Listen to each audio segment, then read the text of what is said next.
Buenos días, hermanos. Eh, el día de hoy continuamos con el estudio de los decretos de Dios. Como ustedes saben, estamos viendo la confesión de Bautista de 1689. La hemos estado viendo con nuestro pastor Javier. Entonces, vamos a continuar con esto. Se me ha encomendado la tarea de estar con ustedes y vamos a ver seguir continuando con este decreto y vamos a ver el decreto de Dios en la salvación. Entonces, vamos a pedir ayuda divina para poder comenzar. ¿Okay? Padre, te damos gracias por este día que tú nos has dado. Te damos gracias porque así te plació que cada uno de nosotros estuviéramos aquí. Te damos gracias por todo lo que tú nos das, Señor. Te damos gracias por tu palabra, Señor, que es la que nos enseña, que es la que nos enseña cosas acerca de ti. En estos momentos nos vamos a dedicar a estudiar tu palabra, Señor. Te pedimos que tu Espíritu sea el que obre en nuestras vidas, en nuestros corazones, nuestro entendimiento, Señor. Que tu palabra no regrese vacía a ti, Señor, y que esto sea para cada uno de nosotros parte de nuestra santificación como tus hijos y que así podamos tener un mayor entendimiento de ti y poderte dar la honra y la gloria, Señor. Te damos gracias por este día. Todo esto te lo pedimos y te damos gracias en el nombre de Cristo Jesús. Amén. Entonces, vamos a comenzar y bueno,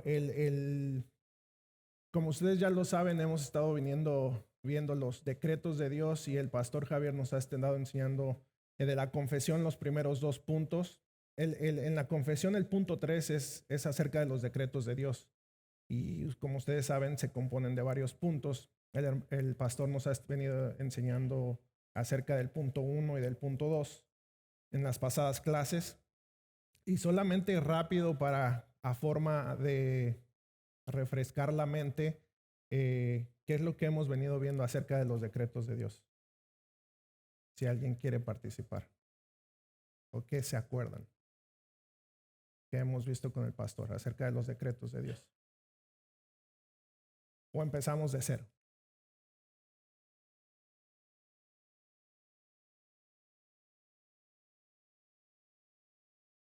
Que se llevan las cosas que él ya ha decretado, se llevan a cabo, ¿verdad? Ajá, exacto. Y los decretos de Dios están muy ligados o muy entrelazados con su soberanía, ¿verdad? Es algo que podemos ver con un atributo, con todos sus atributos, claro, pero es algo que está muy ligado a su soberanía, ¿verdad? Entonces Dios es soberano y decreta. ¿Y en qué el pastor en qué aspectos nos ha enseñado que el decreto de Dios, acerca del decreto de Dios? En la muerte, ajá. Los hechos pecaminosos sobre el pecado, en algo más general, ¿verdad? Ajá. ¿Qué más? Sobre la naturaleza, ajá. Sobre Satanás. Y hay algo muy característico de la reforma es eso, ¿verdad? Que fuera de la reforma a veces pensamos que Satanás o la gente piensa que Satanás es como un agente independiente a Dios, ¿verdad? Que él está ahí como que haciendo su plan y Dios tiene que estar lidiando con él y todo, pero vemos que claro en las escrituras que Satanás, como dicen, es el Satanás de Dios, ¿verdad? O sea, está sujetado a Dios y que nada de lo que él hace sin que Dios lo permita o Dios lo decrete, puede hacerlo, ¿verdad? ¿Qué más? ¿Qué más vimos acerca de Satanás, del pecado, de la muerte? Sí, en el pecado, ajá. ¿Perdón?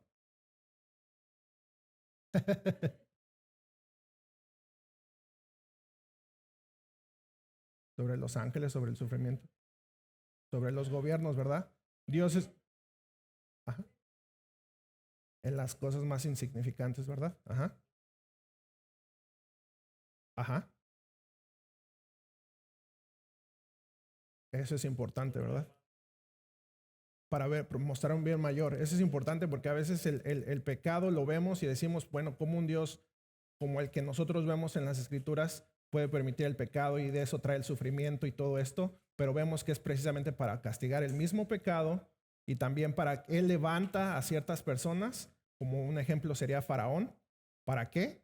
para castigar, ¿verdad?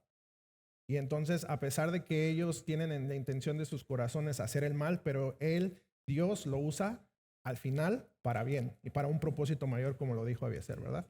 Entonces, bueno, esto es solo como un repaso para refrescar la mente y entonces ahora vamos a entrar en el decreto de Dios en la salvación y vamos a ver algunas cosas, así como lo ha venido haciendo el pastor Javier, que no solamente se ha pegado a la confesión, lleva la confesión, pero en ciertos puntos él ha profundizado para un mayor entendimiento como nosotros como iglesia.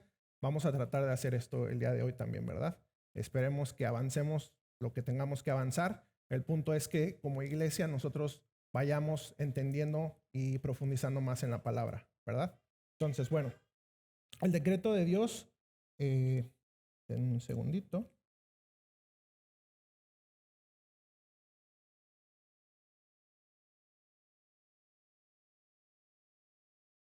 Okay.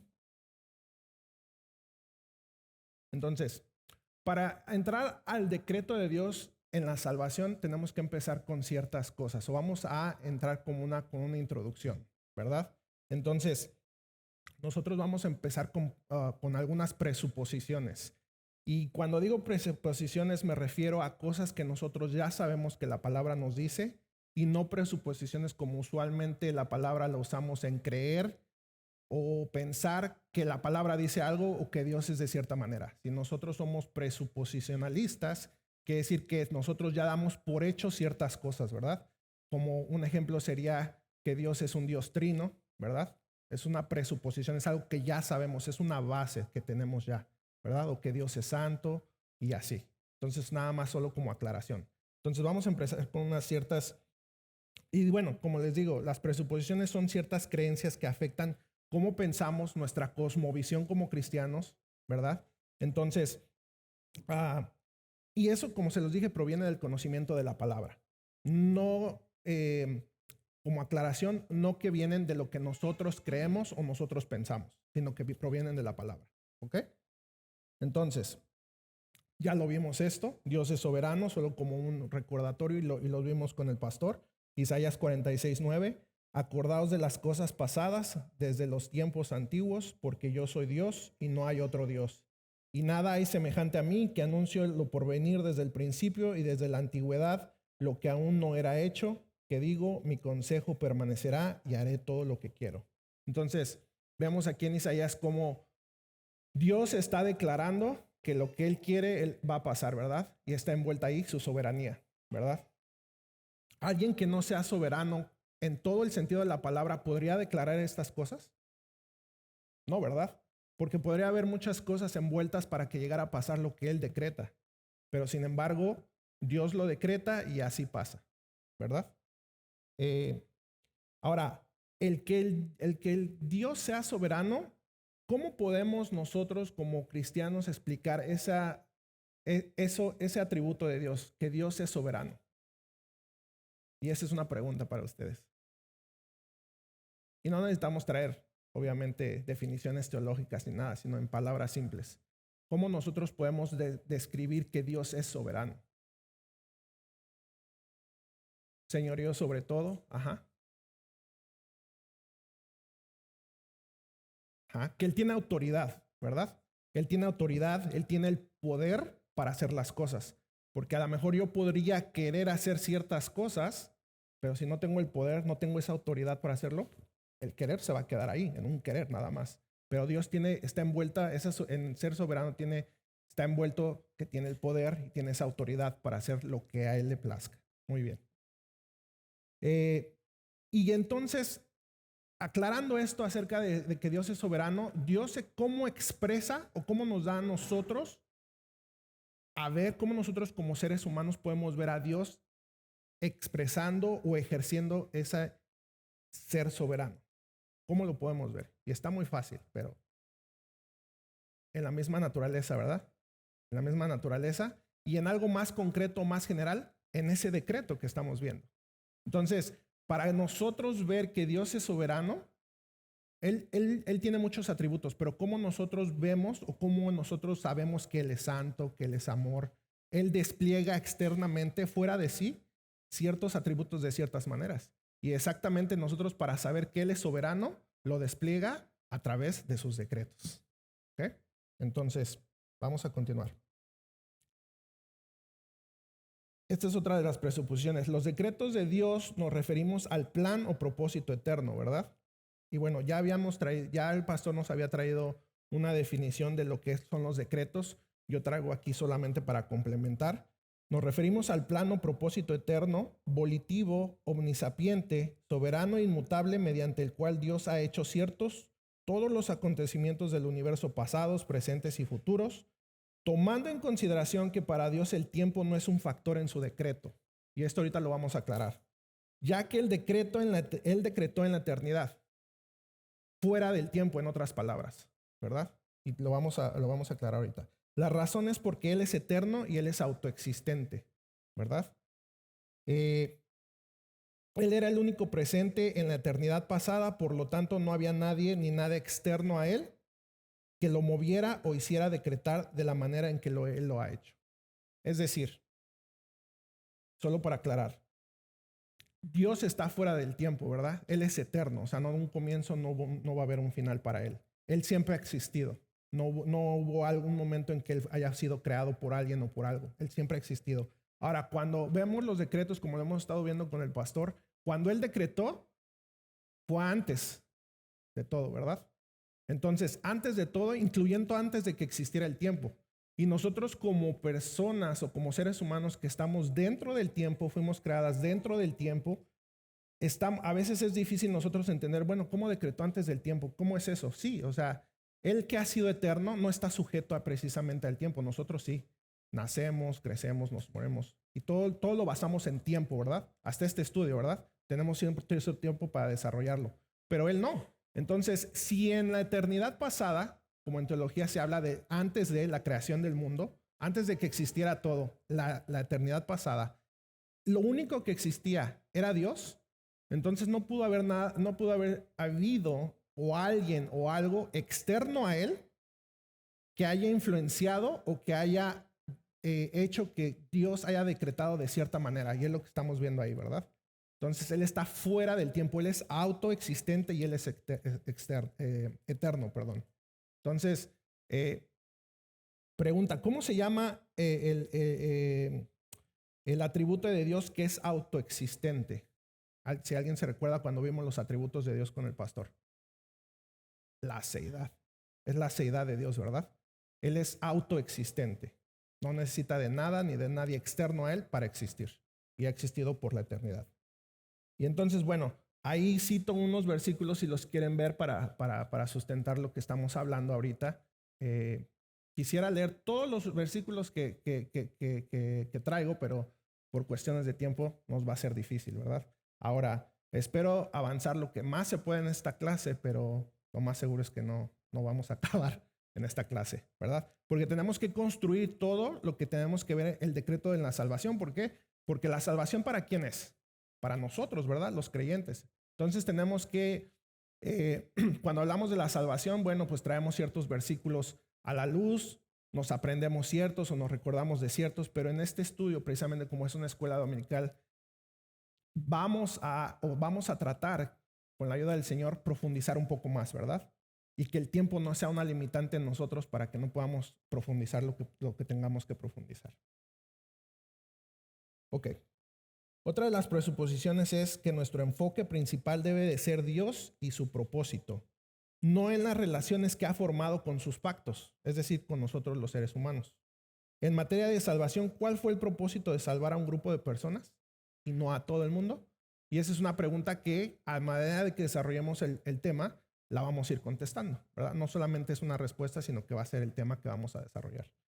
Entonces, y el primer punto aquí que debemos de enfocarnos en Dios y en su propósito, que nuestro pensamiento sea teocéntrico, ¿verdad? O sea, que el Dios sea el centro de lo que estamos pensando de acuerdo al decreto de Dios. Y eso nos va a ayudar a poder profundizar un poco más en su decreto. Y bueno, solamente como comentario, nosotros como reformados y confesionalistas que somos, afirmamos que Dios ha salvado a un grupo limitado de personas, ¿verdad? Estamos hablando de la salvación. Entonces afirmamos que Dios ha salvado a un grupo limitado de personas y no a todo el mundo. Y esto es parte de lo que vamos a estar viendo también, porque está involucrado. Para nuestra comprensión finita, y esto quiere decir que nosotros no vamos a poder nunca entender de la manera plena a Dios, sino que Dios mismo es el único que se puede entender plenamente, ¿verdad? Entonces, como seres humanos, con nuestra capacidad que tenemos, vamos a tener una comprensión finita de los decretos de Dios. ¿Y qué hacemos? ¿O qué es lo que hemos estado haciendo? Los hemos estado viendo como por partes, ¿verdad? Seccionamos los decretos de Dios acerca de la naturaleza, del pecado, de Satanás, de la salvación ahora, de todo esto lo seccionamos. Pero el decreto de Dios en su naturaleza, en ese decreto, no es más que solo un plan, es un plan entero. O sea, Él no pensó, voy a decretar para Satanás, ahora para el pecado, como nosotros lo estamos viendo. Fue un decreto, un plan entero, ¿verdad? Algo holístico. Entonces, solamente como aclaración, y que abarca no solo los efectos, sino también las causas. ¿Por qué hago este comentario? Porque a veces personas, y hay un grupo de personas que se llaman teístas abiertos, si los han escuchado, ellos piensan, ¿qué piensan? Que Dios como que el futuro está abierto, ¿no? Y de ahí viene el teísta abierto. El que el futuro Dios no lo ha decretado como nosotros lo hemos venido viendo, sino que ellos piensan, bueno, tal vez mañana va a pasar cierta situación y Dios se tiene que acomodar, por decirlo, o tiene que planear de acuerdo a los eventos que vayan a ir pasando. Y la verdad es que no es así, porque lo que hemos visto, que el decreto de Dios lo decreta desde el principio hasta el fin. Entonces, este es precisamente por eso se hace esta aclaración, nuestra presuposición, que abarca no solo los efectos, sino también las causas, no solo los fines que deben conseguirse, sino también los medios necesarios para conseguirlos, ¿verdad? Específicamente en la salvación, Él puso los medios, Él puso a ese mediador, que es Cristo. La causa o el efecto era nuestra salvación, pero no es lo principal. Y bueno, esta creo que es la siguiente presuposición. O creo que es la última. Los decretos tienen referencia a cosas fuera del ser de Dios. ¿A qué nos referimos de esto? Y a lo mejor se dirá muy simple, pero ya en la práctica a veces nos confundimos o a veces tomamos esto en cuenta para ver algo de Dios y no está correcto. Un ejemplo, Dios no decreta ser santo, ¿verdad? O no decretó existir en tres personas. O sea, los decretos de Dios son algo externo a Él. Y como ya lo mencionamos ahorita, los decretos de Dios son una muestra hacia nosotros. ¿De qué? ¿De qué atributo dijimos? De su soberanía, exactamente. Entonces son algo externo a Él. ¿Ok? Y como se lo dijo a Moisés, Él es quien es por la eternidad, ¿verdad? Yo soy el que soy. Bueno.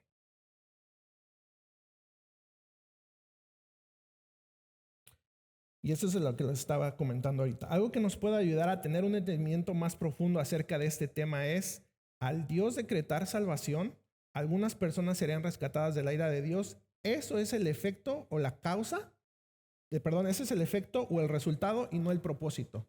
A veces tendemos a pensar y verlos a la luz de la Biblia, los versículos que nosotros vemos acerca referentes a la salvación, y qué es lo que primero pensamos en nosotros, ¿verdad? En qué es lo que Dios tuvo que hacer para salvarnos a nosotros, pero la realidad es al revés. Pensamos primero de Dios teocéntricamente y luego hacia abajo, hacia nosotros, ¿verdad? Y eso nos va a ayudar en este estudio que vamos a estar viendo. Pensemos de Dios hacia abajo.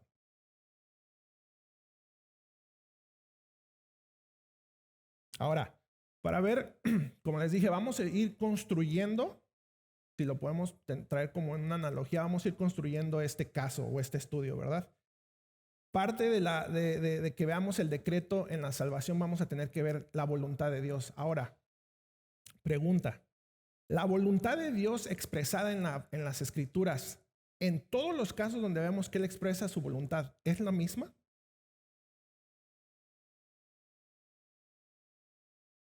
Pregunta. ¿Es la misma o no es la misma? Cuando nosotros vemos en las Escrituras hablando de su voluntad, ¿sí es la misma? ¿Sí es la misma? Sí y no, ¿verdad? Ahora vamos a ver por qué sí y no. Ok. Cuando Dios expresa un ejemplo, cuando Dios expresa en los mandamientos que digan, no matarás, ¿verdad? ¿La gente no mata? Pregunta. ¿O sí mata? ¿Sí mata? Pero acabamos de decir al principio que Dios decreta y lo que hace Él es lo que consigue, ¿verdad? Entonces, ahí, ¿cómo reconciliamos lo que les acabo de decir con lo que acabamos de ver? ¿Alguien sabe? ¿O alguien quiere participar? Tenemos que reconciliar, ¿verdad? Porque sabemos nosotros que Dios no se contradice y las escrituras no se contradicen. Entonces, ¿manda?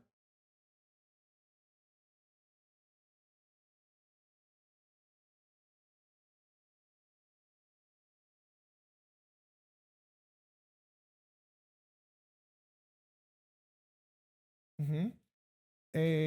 Sí, claro, en el Nuevo Testamento Jesús nos interpreta, en las bienaventuranzas nos interpreta lo que quería decir en el Antiguo Testamento, ¿verdad? Pero mi punto es que si Dios, cuando le dio la ley a Moisés y le dijo, no matarás, no adulterarás, no robarás, y eso es parte de su decreto, ¿verdad? Es parte de su decreto. Pero sabemos si la realidad es que la gente sí mata, ¿verdad? Sí roba, sí adultera. Entonces, ¿cómo podemos reconciliar eso? Entonces, ¿el decreto de Dios no es soberano o sí es soberano? Sí es soberano, ¿verdad? Bueno, ajá. Ok, ese es un factor que vamos a ver, ¿verdad? Incluye la responsabilidad humana. Bueno, ¿cómo le podemos decir a la voluntad de alguien? ¿Qué otra palabra muy comúnmente se usa en nuestra cosmovisión cristiana para describir la voluntad de alguien? ¿Qué otra palabra usamos? Casi siempre. Y la usamos más que la voluntad a veces. ¿Cuál les puede? ¿Ah? Albedrío. Muy bien. Albedrío. Para nosotros, a veces nosotros buscamos y la palabra voluntad, a veces la usamos menos y la usamos más el albedrío, ¿verdad? Entonces vamos a ver aquí los tipos de voluntad expresadas en la Biblia para que tengamos un mayor entendimiento y podamos reconciliar lo que les acabo de preguntar, ¿verdad? Entonces, tendemos a pensar, lo primero que podamos ver es que tendemos a pensar en la voluntad de Dios en términos, de nuevo, de nosotros mismos, ¿verdad? Es decir, la base por la cual pensamos en su voluntad es el hombre. Y un ejemplo es, nosotros cuando pensamos en su voluntad decimos, ¿cuál es la voluntad en mi vida? Y estos son ejemplos, ¿verdad? O cuál es la voluntad de Dios para mi trabajo, si voy a renunciar o no voy a renunciar, o si me voy a cambiar de trabajo, o en las finanzas, en mi familia, o si tienes que tomar una decisión importante. Entonces, en esos términos es cuando piensas cuál es la voluntad de Dios, ¿verdad? Y en nuestro aprendizaje, como nosotros como cristianos, como seguidores de Cristo, tenemos que renovar o podemos renovar nuestra mente y pensar en su voluntad respecto a Él mismo. ¿Cómo hacia Él mismo? A través de sus atributos, que es como Él se dio a conocer a nosotros, ¿verdad? Y pensar en esa sabiduría, en el decreto, en la soberanía, pero tú dices, bueno, en mi vida, ¿cómo aplico eso? Bueno, entonces tienes que ver respecto a eso mismo que les puse ahí en tu trabajo, en las finanzas, en cuál es una decisión importante que tengas que hacer, no sé, comprar una casa, algo importante. Tienes que ver cómo esas cosas que estás pensando en tu diario vivir, cómo encajan en lo que las escrituras nos revelan acerca de Dios, ¿verdad? Y no al revés. Entonces, y lo vamos a ver ahorita, no nada más es así decirlo. Entonces, ok.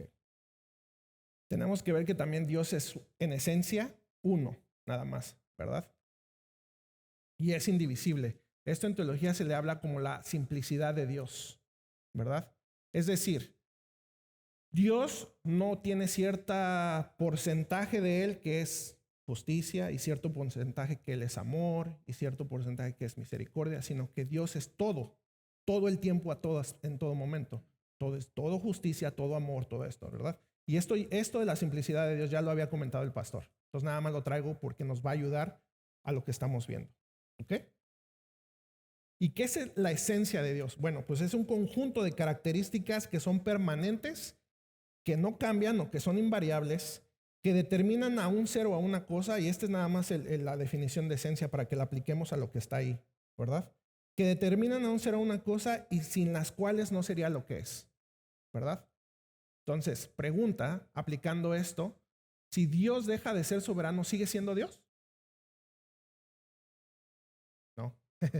Ya los veo espantados, nada más estamos participando. Participen, para eso es la escuela. Sí,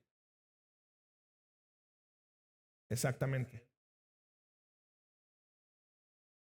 exactamente, exactamente. Deja de ser Dios, ¿verdad? Exactamente,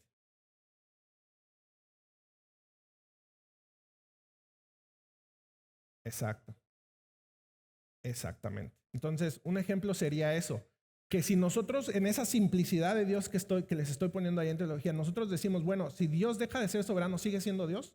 Bueno, como lo dijo muy bien Abiezer, sí deja de ser Dios y al menos el Dios de la Biblia, ¿verdad? El Dios que nos ha revelado a través de su palabra quién es Él. Y sería otro Dios, un Dios falso, pero dejaría de ser Dios. Entonces, eso se los traigo como ejemplo para que entendamos un poquito más qué es esencia y en este caso aplicar la esencia de Dios, ¿verdad? Eh, y aquí vamos a ver dos tipos de voluntad de Dios, ¿ok? ¿Y por qué? Porque nos va a servir cuando avancemos en este estudio acerca del decreto de Dios en la salvación, nos va a ayudar mucho esto. Ahora, también hay otra en teología, hay otra voluntad de Dios que es la permisiva, y esa no la traje porque cuestiones de tiempo y porque para nuestro tema no es de mucha ayuda, pero también, si ustedes lo quieren, les invito a que lo sigan estudiando, ¿verdad? Pero no está ahí. Entonces, bueno, ven, ahí tenemos una tabla y del lado izquierdo tenemos la voluntad y la otra, del otro lado tenemos la definición o un ejemplo, ¿verdad? Entonces, tenemos la voluntad soberana y eficaz. Y del otro lado vemos que eso es lo que estamos viendo, sus decretos, ¿verdad? Esa es la voluntad soberana y eficaz de Dios. Y de una pequeña definición, por la fuerza de su soberanía va a pasar. No hay nada ni nadie que la detenga. Es decir, si Dios dice va a pasar esto, lo va a pasar, y todos los ejemplos que hemos visto, y por eso les puse ahí entre paréntesis, si quieren ver un ejemplo o citas bíblicas de eso, vean todas las clases pasadas. Porque el pastor ya ha traído muchos acerca del pecado de Satanás, de todo lo que ustedes mencionaron al principio de la clase, ¿verdad? Esa es su soberanía soberana y eficaz. Ajá.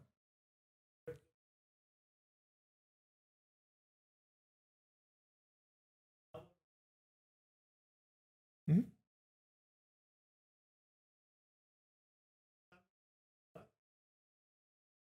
Y otra, porque vemos que la voluntad del Señor cambia, por ejemplo, para cada patriarca, a dónde lo iba a llevar, qué iba a hacer, ¿sí? Es como que él iba revelando lo que él quería Uh-huh. y pues podemos decir, no, en este caso cambiaba para cada persona. Pero es correcto que yo vea esa voluntad eh, y por encima una voluntad mayor, pues que el propósito más grande pues era salvar, o sea, la redención. De eso Uh-huh. trata toda la Biblia. Entonces, ¿es Uh-huh. correcto que lo vean en esos dos planos? De hecho, es algo que iba a comentar ya que iba que viéramos las dos. De hecho, bueno, porque hiciste el comentario, me adelanto a decirles que la preceptiva es como algo que está dentro de ese mismo decreto. Ahora, lo que quiero aclarar, ya que lo comentaste, es que no es que Dios, de regreso a la simplicidad de Dios, por eso les digo que nos iba a servir. No es que Dios tenga una voluntad aquí y otra voluntad acá. Y depende de qué situaciones, bueno, ahora uso esta y luego uso esta. No. La voluntad soberana, la voluntad eficaz, es la voluntad, la podemos ver en un todo, ¿verdad? Y algo dentro, como veamos un círculo, imaginemos un círculo, y un círculo dentro de ese círculo sería la de abajo, esa soberanía preceptiva, incluyendo la que también no les dije, otro círculo dentro del círculo mayor, que sería la voluntad permisiva. Ahora, para hacer justicia, no voy a traer griego ni nada, para hacer justicia a los idiomas originales, si tú dices, bueno, voy a estudiar el griego, voy a estudiar los idiomas originales y ver, para que me dé una pista de qué palabras se usaban para la voluntad decretiva y otra para la permisiva y eso no lo vas a encontrar porque hay varias palabras en los idiomas originales que se usan para la voluntad de Dios, pero se usan intercambiablemente. Entonces, no va a haber en ese sentido no vas a encontrar mucho. A lo que nosotros, o en teología, hacemos esa distinción depende del contexto inmediato, obviamente, del contexto inmediato que estamos viendo de cuando habla de su voluntad y del contexto, en un contexto amplio o de todas las escrituras como los pastores nos los enseñan siempre, ¿verdad? Entonces, sí, adelante. Sí, nomás quería hacer un comentario ahí. Creo que lo dijiste bien. El, la voluntad soberana de Dios es general, es secreto, y dentro de eso está todo. Está incluida la preceptiva y la otra, la permisiva. Eh, pero no, digámoslo así, no quiero que veamos en menos o inferior su voluntad preceptiva. O sea, no quiere decir que sea inferior, porque ambas proceden del mismo ser, del mismo Dios. Entonces, así como su voluntad soberana se cumple sí o sí, porque la diferencia no es en cuál es mayor que cuál, no. La diferencia es que en la voluntad soberana, Dios es el único responsable en ejecutarla y por lo tanto sí o sí se va a cumplir. Ahí, ¿verdad? En cambio, en la preceptiva, aunque proviene del mismo Dios, ¿verdad? Ahí Dios en su palabra revela lo que Él quiere para nosotros. Entonces, sin embargo, esa, vamos a decir, su ejecución depende en parte también de nuestra responsabilidad. Entonces, que si se cumple o no, nosotros somos responsables, pero es el mismo Dios, el mismo Dios santo, el mismo Dios soberano. O sea, en ese sentido, están a un mismo nivel. A un mismo nivel, exacto. Sí. Gracias. Entonces, como lo dijo el pastor, no es que una sea menor de la otra, pero como les digo, si imaginamos un círculo mayor, la soberana es lo que abarca todo, ¿verdad? Como lo dijo él, se cumple porque se cumple. La preceptiva y la permisiva, que no lo tengo ahí, están dentro de esa soberanía decretiva. ¿Okay? ¿Otro hermano va a comentar? Ajá.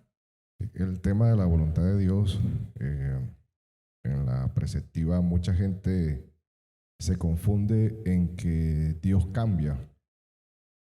La voluntad de Dios, como bien se ha expresado, es una sola, pero hay iglesias que entienden la preceptiva como si Dios cambiara su posición, en el sentido de que como si nosotros influenciáramos la voluntad de Dios para que Dios haga otra cosa. Exacto. Es que Dios se arrepintió del mal que había pensado hacerle, en destruir, en el caso cuando mandó a destruir a Nínive, y se arrepintió Dios del mal. Pero es que Dios ha decretado que si el hombre se arrepiente, el hombre pasa de una posición de condenación a una posición judicial recta, y Dios retiene su mano en no castigarlo. Pero no fue que Dios cambió su voluntad por lo que el hombre hizo, sino que Dios estableció que Él en su santo ser actuaría así por la causa de su propia justicia, aunque el hombre es responsable ante Dios por lo que hace. Exacto. Pero no es que cambia su voluntad, sino que Él mismo ha determinado actuar de diferentes maneras, pero es una sola voluntad en eso. Exactamente.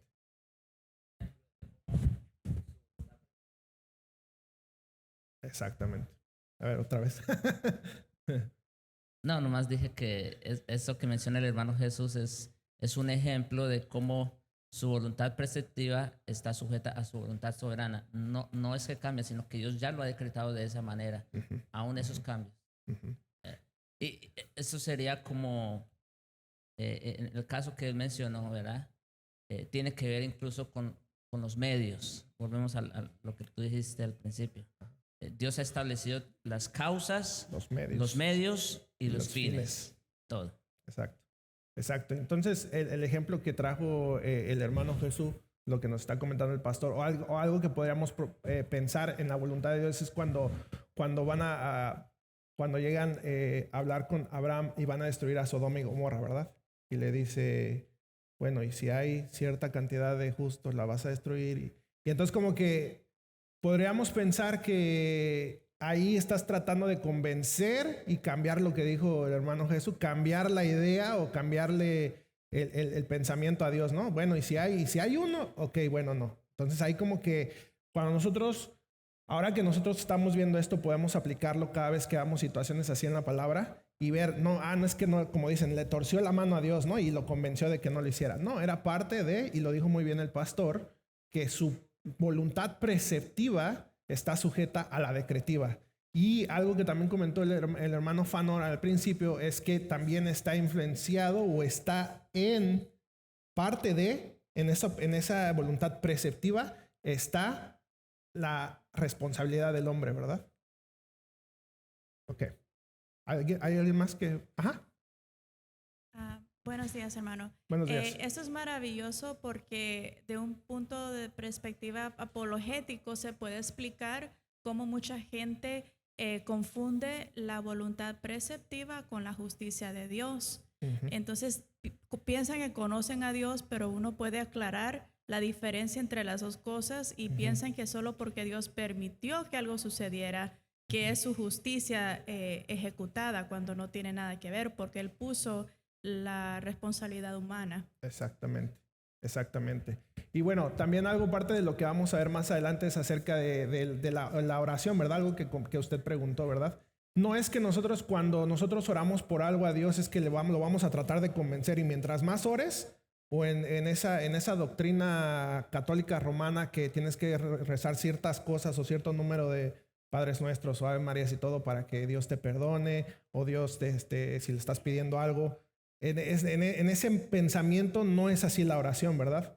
Entonces la oración, lo vamos a ver después, pero nada más como adelanto respecto a todo lo que estábamos comentando, no es que nosotros vamos a convencer a Dios de algo, si oramos por algo, sino que se va a cumplir su voluntad, ¿verdad? Y bueno, lo vamos a ver más adelante. Bueno, vamos a seguir. Y entonces nada más para aclarar, bueno, si ustedes ya están ahí, ya lo vieron, la preceptiva son los mandamientos, y por eso les hice al principio de la pregunta, ¿verdad? Entonces, Dios no es soberano porque dice en su palabra que no matarás, no hurtarás, pero sí pasa, ¿verdad? Entonces ahí cabría el precepto, la preceptiva. Y algo más aterrizado a nuestro diario vivir sería como cuando un doctor te da una receta, ¿verdad? Y te dice, estás enfermo de esto, tómate esto, ¿verdad? Pero el hecho de que te lo dé y te diga, si tú no lo haces, no va a pasar nada, ¿verdad? Es como un precepto, es una prescripción, ¿verdad? Prescripción. Cuando te dan una receta, ¿qué es? Una prescripción. Te está dando una prescripción el doctor. Algo muy, muy sencillo. Ahora, vamos a ver unos versículos rápidamente. Si me acompañan, por favor, a Isaías 46.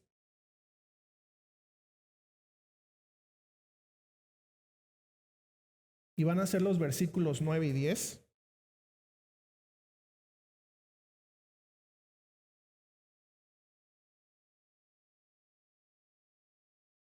Isaías 46, versículos 9 y 10. Y leo para ustedes. Acordaos de las cosas pasadas de los tiempos antiguos, porque yo soy Dios y no hay otro Dios, y nada hay semejante a mí, que anuncio lo por venir desde el principio y desde la antigüedad, lo que aún no era hecho, que digo, mi consejo permanecerá y haré todo lo que quiero. Y si ustedes recuerdan, ese fue el que leímos anteriormente, ¿verdad? Entonces ahí, ese Isaías 46, 9, ¿qué tipo de voluntad es esa?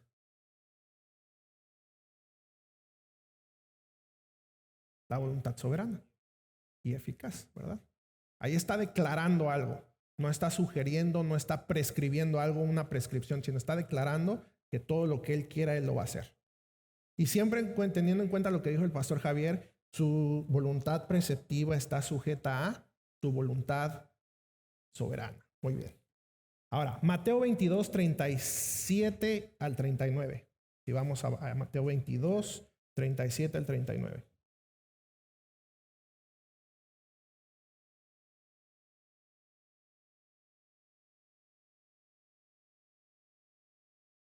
Y dice, Mateo 22, 37 al 39, Jesús le dijo, Amarás al Señor tu Dios con todo tu corazón y con toda tu alma y con toda tu mente. Este es el primero y grande mandamiento.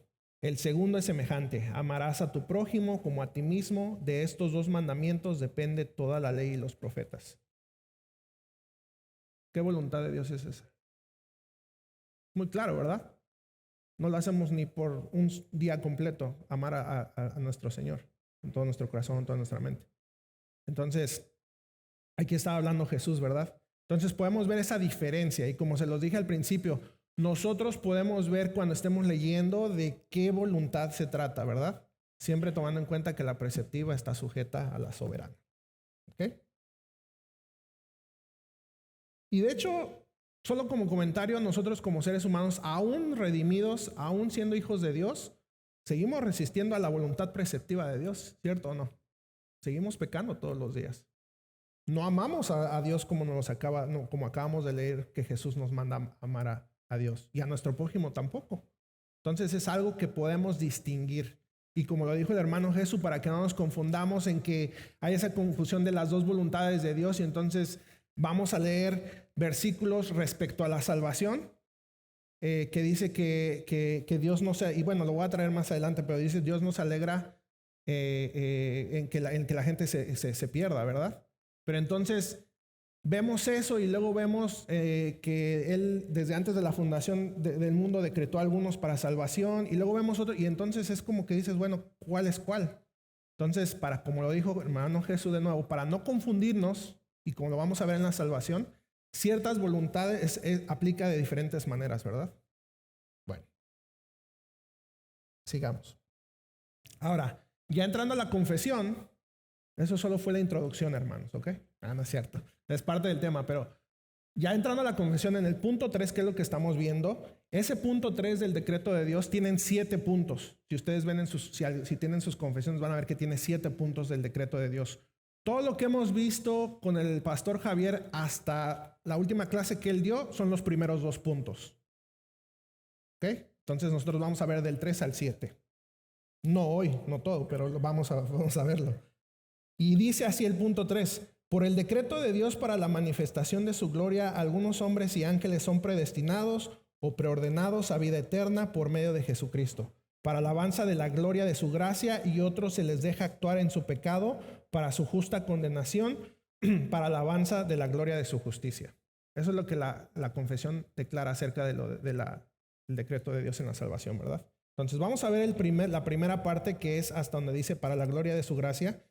Y bueno, ahí está mencionando, dice, algunos hombres y ángeles son predestinados. Ahora, como aclaración, dice, algunos hombres y ángeles son predestinados o preordenados a vida eterna por medio de Jesucristo.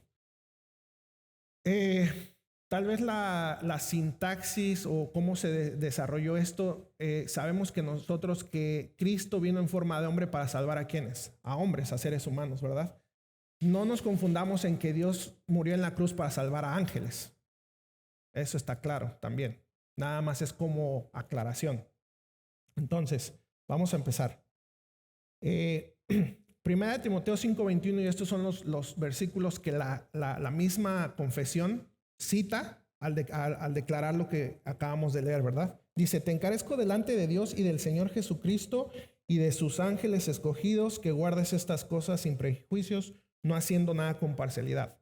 Ahora, pregunta para ustedes, ¿en qué manera ustedes creen que Dios escogió a los ángeles? Porque ya lo aclaramos, no es para salvación. Los ángeles no necesitan salvación. Los que son condenados son condenados. Los que Satanás arrastró, como lo dice en Apocalipsis, la tercera parte de las estrellas, están con él y nunca van a tener perdón, ¿verdad? Pero ¿en qué manera ustedes creen que Dios escogió a los ángeles?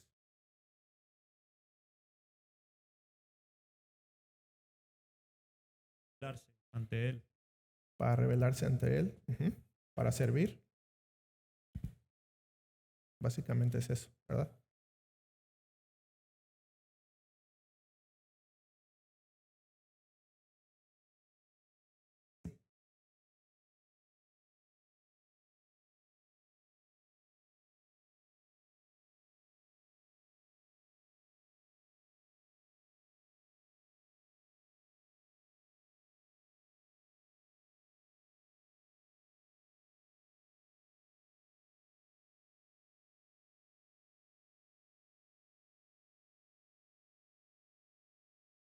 Ok, sí. Sí, básicamente es eso lo que ustedes acaban de decir. En el sentido en que Dios escogió a los ángeles, ¿para qué? Para que en unas pocas palabras, para que permanecieran fieles a Él, ¿verdad? Ahora, los otros no escogidos fueron arrastrados junto con Satanás. Ahora, nosotros no podemos especular y hacer toda una doctrina porque la Biblia no nos enseña, ¿verdad? Pero en ese sentido fueron escogidos. No es para salvación, no es porque necesiten una redención, ni mucho menos. Y de hecho es uno de las cosas que trae la palabra, que es bien específica acerca de que Cristo se tuvo que hacer hombre, ¿verdad? Para morir por nosotros. Entonces ahí podemos descartar que no es para salvación los ángeles. Y el decreto de Dios respecto a los ángeles es algo parecido con los hombres, pero ¿en qué sentido? No para la salvación, sino en qué sentido. Lo que ustedes acaban de decir. Algunos se rebelaron contra él para serles fieles, que unos permanecieron y obedecieron y van a hacerlo por la eternidad, y otros se rebelaron, ¿verdad? Ahora, ¿cómo es que Satanás arrastró esa tercera parte de las estrellas, como lo dice Apocalipsis? Pues con el mismo engaño, y en ese sentido es parecido a los hombres, y lo vamos a ver. Y como lo dije, Dios escogió a algunos ángeles para ser fieles al Señor, servirles por la eternidad, no para salvación, ya que el trabajo expiatorio de Cristo en la cruz fue para los hombres. Los ángeles no escogidos cayeron bajo el engaño de Satanás para juicio, que es lo que va a venir, ¿verdad? Entonces, vamos a sustentar con lo que la Biblia nos dice, como dije, no especulando mucho, algunos versículos acerca de esto. Bueno, esto se lo tendré que enseñar después de que leyéramos, pero vamos a Génesis 3, del 3 al 6, y vamos a ver aquí es como la serpiente engaña al hombre y cae, ¿verdad? Y voy a leer desde el versículo 1, de hecho. Y creo que con esta diapositiva vamos a acabar por cuestiones de tiempo. Dice, pero la serpiente era astuta más que todos los animales del campo que Jehová Dios había hecho, la cual dijo a la mujer, con que Dios ha dicho, no comáis de todo árbol del huerto. Y a la mujer respondió a la serpiente, del fruto de los árboles del huerto podemos comer, pero del fruto del árbol que está en medio del huerto, dijo Dios, no comeréis de él, ni le tocaréis, para que no muráis. Entonces la serpiente dijo a la mujer, no moriréis, sino que sabe Dios que el día que comáis de él, serán abiertos vuestros ojos, y seréis como Dios, sabiendo el bien y el mal. Y vio la mujer que el árbol era bueno para comer, y que era agradable a los ojos, y el árbol codiciable para alcanzar la sabiduría, y tomó de su fruto y comió, y dio también a su marido, el cual comió así como ella. Okay. Aquí vemos la caída del hombre, ¿verdad? Y con qué engaño Satanás hizo que cayeran. Y eso fue una mentira y también una distorsión de la verdad de lo que Dios les había dicho, ¿verdad? En Génesis 2, regresen un capítulo, 2:15, vemos lo que realmente Dios le dijo a la mujer y al hombre. Tomó pues Jehová Dios al hombre y lo puso en el huerto de Edén para que lo labrara y lo guardase. Y mandó Jehová Dios al hombre diciendo, de todo árbol del huerto podrás comer, mas del árbol de la ciencia del bien y del mal no comerás, porque el día que de él comieres ciertamente morirás. Y aquí se los puse. La serpiente y les subrayé, seréis como Dios, ¿verdad? Eso fue lo que les dijo la serpiente a la mujer. Bueno. La serpiente distorsionó lo que Dios les había dicho, y el punto a resaltar es el versículo 4 y 5. No moriréis, sino que sabe Dios que el día que comáis de él serán abiertos vuestros ojos y seréis como Dios. Ese fue el engaño. Ahora, vamos rápidamente a Isaías 14, versículos 12 al 14. Isaías 14, del 12 al 14. Leo para ustedes. ¿Cómo caíste del cielo, oh lucero, hijo de la mañana? Cortado fuiste por tierra, tú que debilitabas a las naciones, tú que decías en tu corazón, subiré al cielo, en lo alto, junto a las estrellas de Dios, levantaré mi trono, y en el monte del testimonio me sentaré, a los lados del norte, sobre las alturas de las nubes subiré, y seré semejante al Altísimo. Ahora, para hacerle justicia al texto, también este texto está dirigido, ¿a quién estaba dirigido? Si alguien recuerda. Sabemos que tiene dos connotaciones, ¿verdad? Y una es lo espiritual, que estaba hablando de Satanás, pero en el sentido literal estaba dirigido ¿a quién? Exactamente, al rey de Babilonia. Estaba hablando de un hombre.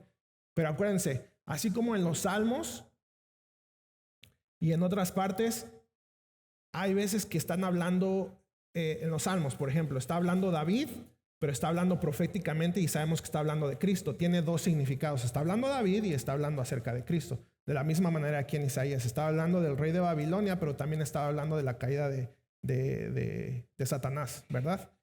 Y bueno, Ezequiel 28, por favor. Perdón, y ahí les puse Génesis 2:15, que me faltó decirles en el anterior. Lo que realmente les había dicho Dios a la mujer y al hombre es que más del árbol de la ciencia del bien y del mal no comerás, porque el día de que él comieres ciertamente morirás. Pero nada que ver con lo que les dijo Satanás, ¿verdad? Y bueno, te los pongo de una vez para que no se me olvide. Vamos a Ezequiel 28, versículo 11, por favor. Dice, vino a mí palabra de Jehová diciendo, hijo de hombre, levanta endecha sobre el rey de Tiro. Entonces aquí está hablando ¿de quién? Del rey de Tiro. Igual tiene dos significados, el espiritual y el literal para el rey de Tiro. Y dile, así ha dicho Jehová el Señor, tú eras el sello de la perfección, lleno de sabiduría, acabado en hermosura. En Edén, en el huerto de Dios estuviste, de toda piedra preciosa era tu vestidura, de cornerina, topacio, jaspe, crisólito, berilo, iónice, de zafiro, carbunclo, esmeralda y oro. Los primores de tus tamboriles y flautas estuvieron preparados para ti en el día de tu creación. Tú, querubín grande, protector, yo te puse en el santo monte de Dios, allí estuviste en medio de las piedras de fuego, te paseabas. Perfecto eras en todos tus caminos desde el día que fuiste creado hasta que se halló en ti maldad. A causa de la multitud de tus contrataciones fuiste lleno de iniquidad y pecaste. Por lo que yo te eché del monte de Dios y te arrojé de entre las piedras del fuego, oh querubín protector. Se enalteció tu corazón. Y si se fijan ahí se los marqué, ¿verdad? Se enalteció tu corazón a causa de tu hermosura, corrompiste tu sabiduría a causa de tu esplendor. Yo te arrojaré por tierra, delante de los reyes te pondré para que miren en ti. Con la multitud de tus maldades y con la iniquidad de tus contrataciones profanaste tu santuario. Yo pues saqué fuego de en medio de ti, el cual te consumió y te puse en ceniza sobre la tierra a los ojos de todos los que te miran. Todos los que te conocieron de entre los pueblos se maravillarán sobre ti, espanto serás y siempre dejarás de ser. Entonces, y ahí como se los puse ya de manera resumida, pero quería que lo leyéramos juntos. De manera resumida, Isaías y Ezequiel, pues habla acerca de cuando fue la caída de Satanás, ¿verdad?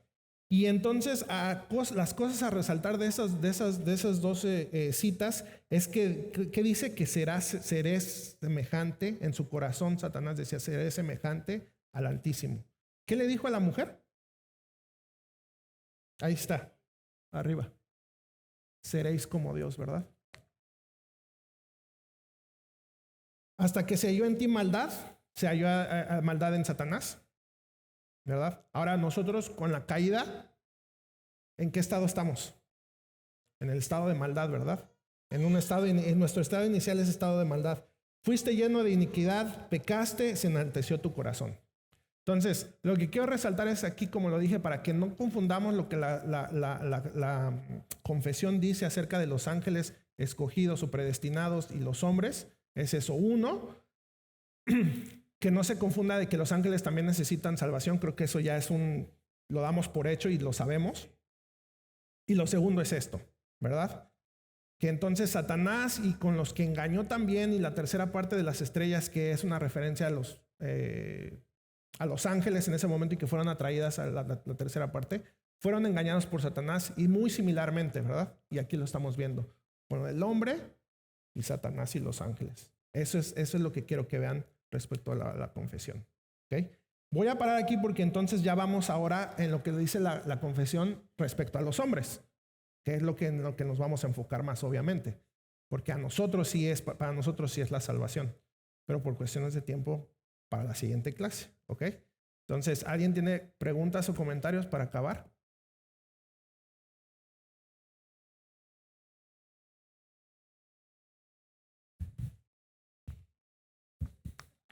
Un comentario nada Sí. más. Con lo que acabas de decir, muy específico y muy al punto. la soberanía de Dios es algo que la mente de nosotros es finita, no la vamos a poder comprender a totalidad. Pero podemos cerrar este tema con una parte de la Biblia en Romanos capítulo 11, versículo 33, que dice: oh profundidad de las riquezas, de la sabiduría y de la ciencia de Dios. Cuán insondables son sus juicios e inescrutables sus caminos. Porque, ¿quién entendió la mente del Señor? ¿O quién fue su consejero? ¿O quién le dio a él primero para que le fuese recompensado? Porque de él y para él son todas las cosas, a él sea la gloria por los siglos. Amén. Amén. La soberanía de Dios no está en nuestra capacidad de entendimiento, ni tampoco en decir que Dios es injusto cuando algo sucede en nuestras vidas que no comprendemos. Pero a los hijos de Dios, a los santos, la justicia de Dios siempre se va a implementar su justicia primero sobre los hijos de Dios. Exacto. Esa es la voluntad y la soberanía de Dios. Muy bien, muchas gracias, hermano.